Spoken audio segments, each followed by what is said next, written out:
한국이 만든 무기가 이제는 세계의 방산 강국들과 어깨를 나란히 하고 있습니다. 한때는 단순히 조립만 하던 나라가 지금은 직접 설계하고 생산하며 세계 시장에서 경쟁하는 위치로 올라섰습니다. 그리고 그 중심에는 대한민국이 자부심을 걸고 개발한 스텔스 전투기 KF-21이 있습니다. 단순히 기술력의 상징이 아니라 한국 방산산업 전체의 체질을 바꿔버린 결정적인 존재로 평가받고 있습니다. 최근 KF-21의 양산 계획과 함께 대당 가격이 공식적으로 공개되자 전 세계 항공방산업계가 충격에 빠졌습니다. 인도와 파키스탄의 갈등 속에서 라팔이 격추된 사건 이후 스텔스 전투기에 대한 수요가 폭발적으로 증가하는 가운데 한국이 자체 개발한 KF-21의 판매 가격은 그 자체로 하나의 메시지였습니다. 과거 대당 1200억 원 이상으로 예측되던 가격이 무려 900억 원대로 낮춰진 것입니다.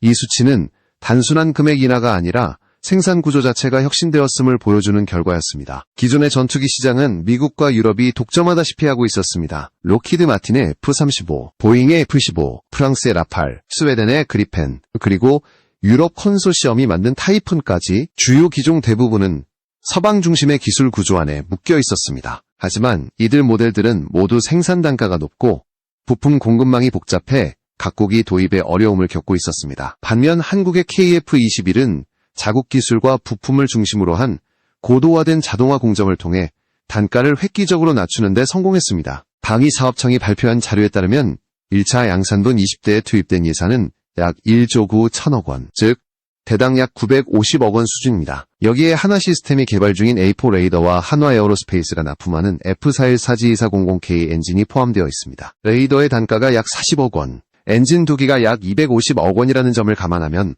순수한 기체 가격은 약 600억 원대로 추정됩니다. 이 숫자는 기존의 어떤 서방 전투기보다도 경쟁력 있는 수준이며 특히 양산 수량이 늘어날수록 추가적인 단가 절감이 가능하다는 점이 주목받고 있습니다. 현재 전 세계에서 판매 중인 주요 전투기들을 비교해보면 KF-21의 경쟁력이 더욱 두드러집니다. 프랑스의 라팔은 대당 2,000억 원 이상, 스웨덴의 그리펜과 미국의 F-16 역시 1,500억 원 이상입니다. 게다가 이들 전투기의 유지보수 비용과 부품 교체 주기를 고려하면 실질 운용비는 훨씬 더 높습니다. 반면 KF-21은 고급 스텔스 기능과 쌍발 엔진을 탑재하고도 900억 원대에 불과합니다. 전문가들은 이것이 단순한 가격 경쟁이 아니라 한국이 전투기 생산 기술에서 구조적 효율성을 확보했다는 증거라고 분석합니다. 카이는 1차 생산 물량 계약을 체결하면서 엔진, 레이더, 항전 장비 등 모든 핵심 부품의 공급 체계를 재정비했습니다. 과거 외국에서 조달하던 부품의 상당 부분을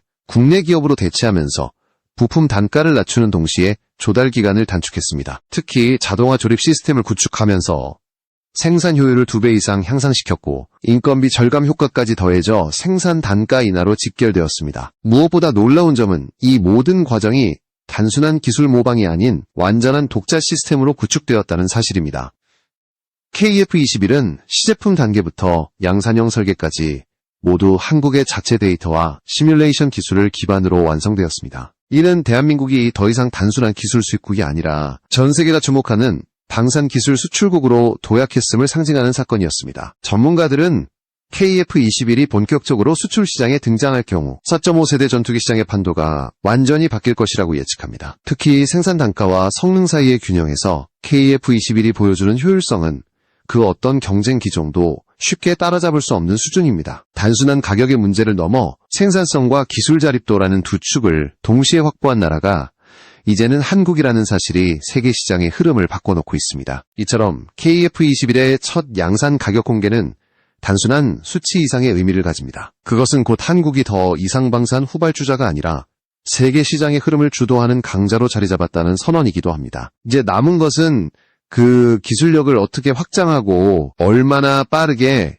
글로벌 표준으로 자리 잡을 수 있느냐입니다. 이 변화를 완성하는 열쇠는 바로 생산 자동화였습니다. KF-21의 진짜 경쟁력은 가격표가 아니라 그 뒤에 숨겨진 생산 시스템에 있습니다. 겉으로 보기에는 단순히 저렴한 전투기로 보이지만 실제로는 세계에서 가장 효율적인 전투기 생산 체계를 가진 유일한 사례로 평가받고 있습니다. 카이는 KF-21을 개발하면서 생산 자동화라는 방식을 통해 기존 방산업계의 패러다임을 완전히 뒤집었습니다. 기존의 전투기 조립은 대부분 수작업 중심이었습니다. 숙련된 기술자들이 일일이 리벳을 받고 부품을 연결하며 조립만수 주가 걸리는 방식이었습니다.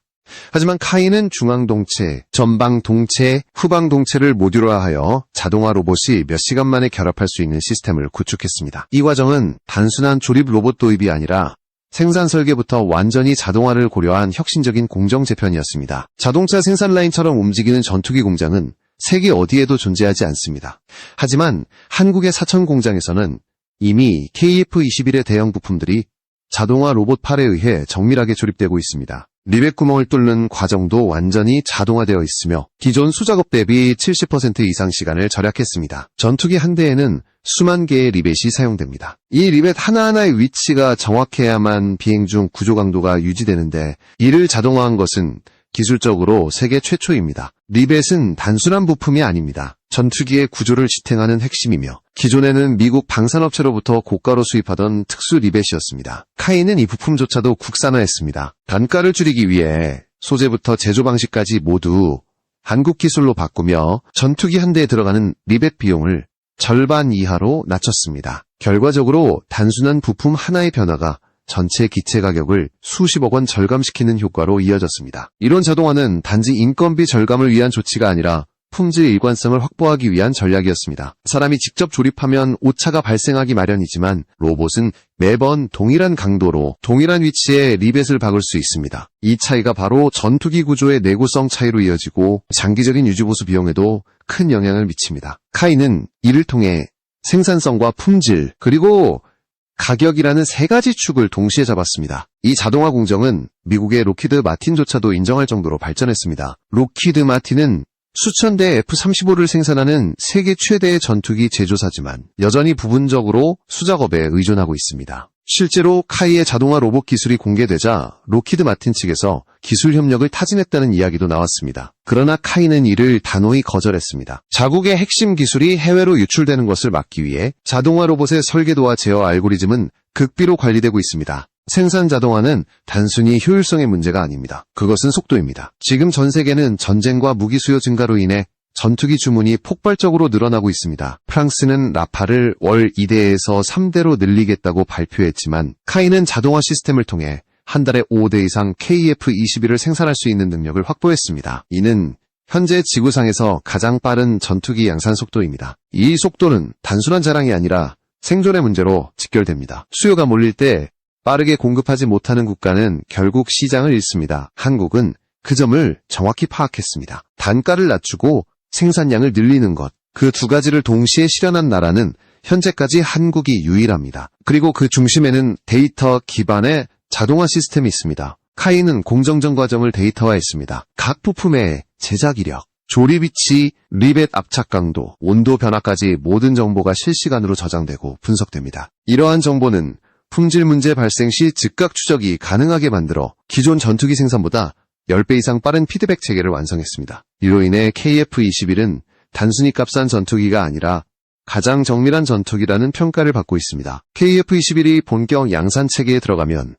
생산비는 더욱 떨어질 것으로 예상됩니다. 현재는 20대 기준의 단가지만 40대 이상을 동시에 생산할 경우 대당 800억 원대까지 낮출 수 있다는 분석이 나옵니다. FA-50 블록 22대당 600억 원대임을 고려하면 KF-21은 단순히 기술력이 뛰어난 전투기를 넘어 가격 경쟁력에서도 무적에 가깝습니다. 생산 자동화는 결국 한국의 방산산업이 단순한 제조를 넘어 기술 주권을 확보하는 수단이 되었습니다. 이제 한국은 설계, 생산, 품질, 공급망 모든 단계를 스스로 통제할 수 있는 유일한 비서방 국가가 되었습니다. 이 자동화 시스템은 단지 KF-21 하나의 이야기가 아니라 한국 방위산업 전체가 세계 시장의 흐름을 주도할 수 있는 발판이 된 것입니다. 전투기의 심장은 바로 엔진입니다. 아무리 첨단 항전 장비와 스텔스 기술을 갖췄다 하더라도 엔진 없이는 한 발짝도 움직일 수 없습니다. 그래서 한국은 KF-21 개발의 다음 단계로 엔진 국산화에 모든 역량을 쏟아붓고 있습니다. 단순히 자존심의 문제가 아니라 국가안보와 직결되는 절체절명의 과제이기 때문입니다. 현재 KF-21에는 미국 제너럴 일렉트릭의 F414G 2400K 엔진이 탑재되어 있습니다. 이 엔진은 안정성과 신뢰성 면에서 검증된 모델이지만 문제는 외교적 제약입니다. 미국은 이 엔진을 단순히 판매하지 않고 모든 수출 권한을 통제합니다. 즉, 한국이 KF-21을 제3국에 판매하려면 반드시 미국의 허가가 필요합니다. 이 구조에서는 아무리 기술력이 뛰어나더라도 완전한 자립이 불가능합니다.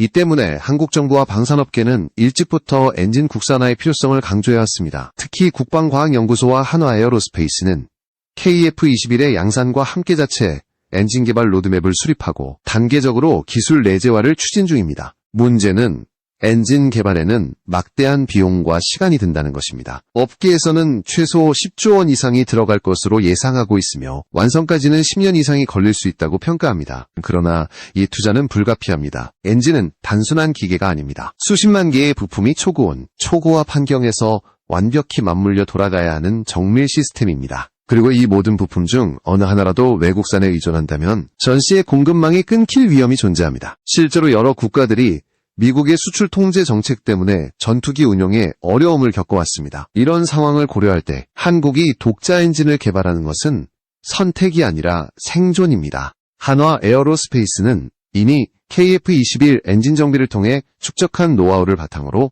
차세대 엔진 설계 연구를 병행하고 있습니다. 여기서 중요한 것은 단순히 기존 엔진을 복제하는 것이 아니라 완전히 새로운 소재와 냉각 구조를 적용해 한국형 엔진을 만들어내는 것입니다. 한화는 고온 터빈 블레이드의 내열 한계를 높이기 위해 다양한 합금 조합 실험을 수행하고 있으며 이는 미국과 유럽이 50년 이상 지켜온 기술 장벽에 도전하는 시도입니다. 한국 정부 또한 엔진 개발에 대한 지원을 대폭 확대했습니다. 과거에는 항공기 부품과 시스템에 대한 투자가 제한적이었지만 이제는 국가 핵심 전략 사업으로 격상되었습니다. 국방과학연구소, 산업기술연구원, 그리고 두산에너빌리티 같은 민간 기업들이 협력하여 엔진의 핵심 부품, 특히 고온을 견디는 합금과 코팅 기술 개발에 착수했습니다. 문제는 그 과정이 결코 단순하지 않다는 것입니다. 미국과 유럽은 수십 년간 독자적인 합금 데이터베이스와 공정 노하우를 축적해왔습니다. 그러나 한국은 이 데이터를 직접 확보할 수 없기 때문에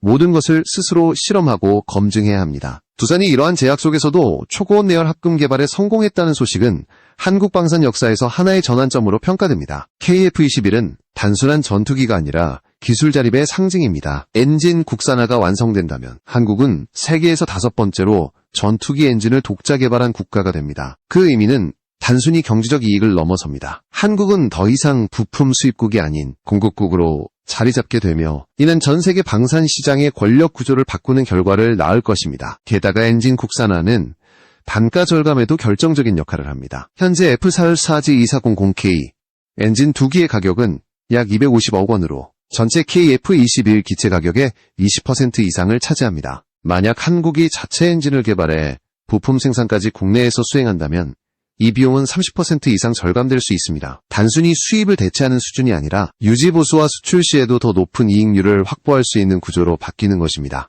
결국 엔진 자립은 KF-21의 완성도를 높이는 마지막 퍼즐입니다. 한국은 이미 스텔스 기술, AC 레이더, 항전 장비에서 자국 기술을 확보했지만 진정한 독립은 엔진에서 완성됩니다. 정치적 제약 없는 수출, 유지 보수의 자유, 가격 경쟁력의 확보, 그리고 기술 주권. 이 모든 길은 오직 엔진 국산화를 통해서만 열립니다. 그래서 지금 한국의 방산업계는 국산 엔진 개발을 국가적 과업으로 여기고 있습니다. 엔진은 단순히 기계의 심장이 아니라 한 나라의 기술력과 자존심의 상징이기 때문입니다. 그리고 그 첫 번째 열쇠는 이미 돌려졌습니다. 두산과 한화가 만들어낸 내열 소재 기술이 바로 그것입니다. KF-21의 엔진 개발 여정에서 가장 어려운 난관은 바로 열이었습니다. 제트 엔진 내부는 섭씨 1600도에서 1800도까지 치솟는 초고온 환경이며 이 조건을 견디는 소재 없이는 아무리 정교한 설계라도 무용지물입니다. 그래서 그동안 한국은 이 마지막 기술 장벽 때문에 완전한 독자 엔진 개발에 도달하지 못했습니다. 하지만 이 한계를 깨뜨린 주역이 등장했습니다. 바로 두산에너빌리티와 한화에어로스페이스입니다. 두산에너빌리티는 30년간 축적한 금속 물성 데이터를 기반으로 고온 내열 소재 연구에 몰두했습니다. 수천 가지 합금 조합을 실험하고 수많은 실패를 반복한 끝에 섭씨 1680도의 열을 견딜 수 있는 새로운 합금 구조를 찾아냈습니다. 이 소재는 단순히 높은 내열성을 지닌 것이 아니라 균열과 산화에 대한 저항성도 탁월했습니다. 더 놀라운 것은 이 합금이 AI 기반 유체역학 설계를 통해 탄생했다는 사실입니다. 인간의 감각이 아닌 인공지능이 수백만 가지의 조합을 시뮬레이션하며 가장 효율적인 분자 배열을 찾아낸 것입니다.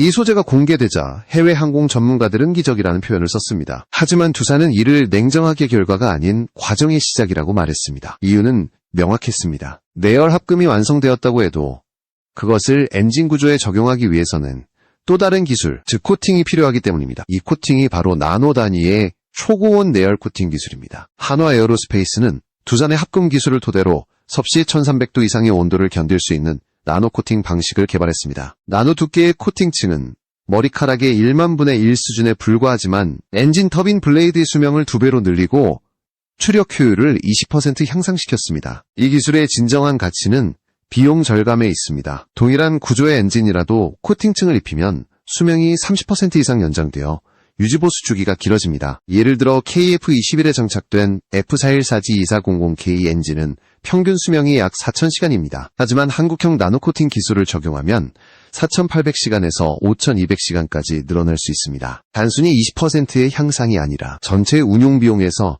수천억 원의 절감 효과를 가져오는 변화입니다. 실제로 미국의 F-22 랩터에 장착된 F119 엔진은 섭씨 1800도의 극한 환경을 견디며 6000시간을 버팁니다. 한국은 이제 그 수준의 80% 이상을 독자적으로 구현할 수 있게 된 셈입니다. 해외 전문가들은 이 기술을 단순한 소재 혁신이 아닌 전략 기술로 평가하고 있습니다. 미국과 유럽은 이 코팅 기술을 50년 이상 비밀로 유지하며 단 한 번도 외부에 공개하지 않았습니다. 그 이유는 간단합니다. 코팅 기술이 곧 엔진 수명이며 수명이 곧 전투기의 생존력과 직결되기 때문입니다. 즉, 이 기술은 전투기 산업에 보이지 않는 심장이라 불립니다. 한국이 이 장벽을 넘어섰다는 것은 단순히 기술적 진보가 아니라 완전한 독립의 신호입니다. 나노코팅 기술은 기존의 합금 한계를 넘어선 새로운 재료공학의 돌파구로 평가받고 있습니다. 열을 견디면서도 산화와 부식에 강하고 제작 단가를 낮출 수 있기 때문에 향후 엔진뿐 아니라 미사일, 무인기, 심지어 우주발사체에도 적용이 가능합니다. 두산과 한화의 협력은 그야말로 엔진 어벤져스로 불릴만합니다. 두산이 터빈, 블레이드용 내열 합금을 개발하고 한화가 이를 보호할 나노코팅층을 완성했습니다. 여기에 국방과학연구소가 열전달 시뮬레이션 플랫폼을 구축하여 각 소재의 반응을 가상으로 시험하는 체계를 만들었습니다. 이 세 주체의 협력이 KF-21의 국산 엔진 개발 속도를 비약적으로 끌어올렸습니다. 국방과학연구소는 이번 기술을 바탕으로 1700도급 엔진 소재 구현이라는 차세대 목표를 세웠습니다. 이미 시뮬레이션 단계에서 1300도 이상에서도 안정적으로 작동하는 결과가 나오고 있으며 향후 5년 내에 1700도급 합금 코팅 엔진 시제품을 완성할 계획입니다. 이 목표가 실현되면 한국은 세계에서 미국, 영국, 프랑스, 러시아에 이어 5번째로 초고온 엔진 소재를 독자적으로 보유한 나라가 됩니다. 이 기술이 지닌 또 하나의 의미는 비용 효율성입니다. 서방의 엔진 코팅은 고가의 희귀금속을 사용하지만 한국은 새로운 나노 복합 구조를 통해 같은 효과를 훨씬 낮은 비용으로 구현했습니다. 즉, 성능은 비슷하지만 가격은 절반 이하인 구조입니다. 이 점은 향후 KF-21의 수출 경쟁력에서 결정적인 이점으로 작용할 것입니다. 이처럼 두산과 한화의 기술은 단순히 금속의 문제가 아니라 국가의 미래를 바꾸는 기술입니다. 이제 한국은 엔진의 내열 소재와 코팅 기술이라는 두 개의 핵심 축을 모두 손에 넣었습니다. 남은 것은 이를 실제 엔진에 적용해 완전한 국산화 단계로 나아가는 일뿐입니다. 그리고 그날이 멀지 않았습니다.